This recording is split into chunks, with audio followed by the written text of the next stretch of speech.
Dan Heng had never left Amphorius as agreed with Trailblazer, causing him to be integrated into the simulation when the cycle was reset once again.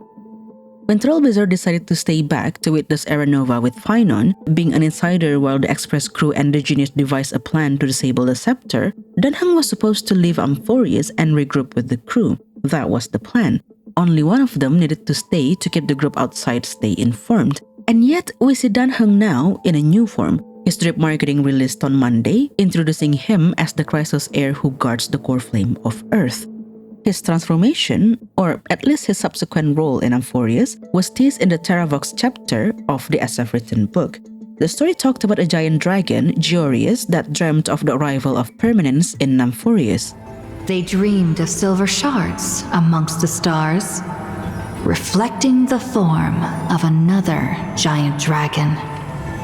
That great cerulean dragon approached Amphorius, the distant whispers roiling, becoming a roar engraved on the earth. They recognized the meaning in that low roar.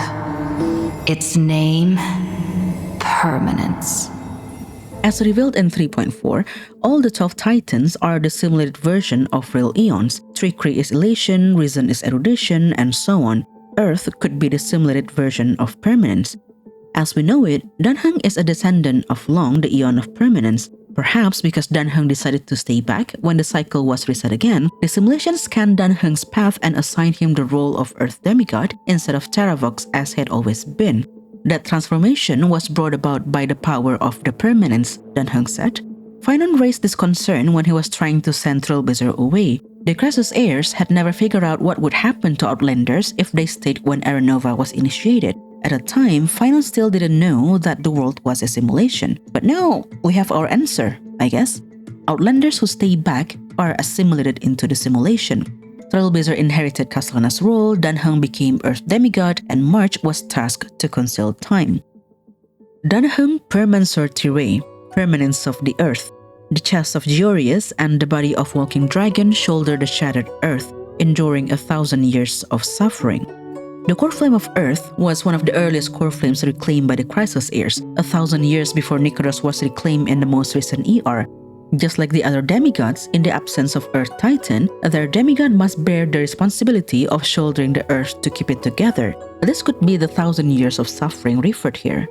While Cassandra was always brought back to the start of the Flame Chest journey, around 100 years since Tribios took Janus' core flame, we still don't know where Trailblazer would be spawned in the next ER. If it is the same as Castellana was, while Dan Heng has been assimilated and spawned in the beginning of the cycle, that means Dan Heng and Trailblazer would be separated for a while then.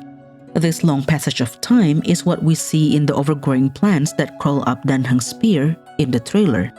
This makes me emotional a bit, not gonna lie, because when Dan Heng learned that Trailblazer died as soon as they arrived in Amphorius, he expressed his regret for not doing a better job at protecting Trailblazer.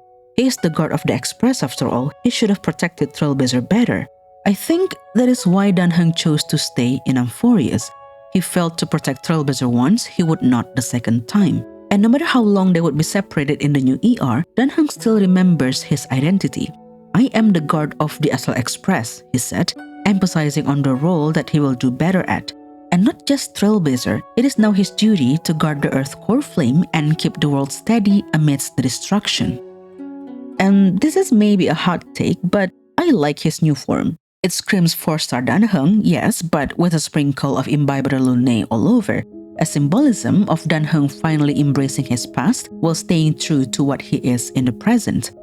See, after Dan Heng left the Lofu, he chose to hide his true identity as a Vidyadhara. In his 4-star idol animation, he lets go of the maple leaf that he just caught, letting it be blown away by the wind. This maple leaf is also there in Dan Feng's design. Dan Heng letting it go symbolizes him letting go of his Vidyadhara origin, or at the very least of his past life as Dan Feng. He constantly reminded Jingyuan that he was not Dan Feng. Dan Feng was his past. What he is now is his own person, a nameless on board the Astral Express.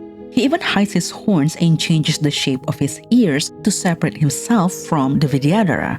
Now, in his new form, he has his Vidyadhara ears back. He's got horns and even a tail. Like his Dan Heng's earring now makes sense because it is supposed to fit his Vidyadhara ear.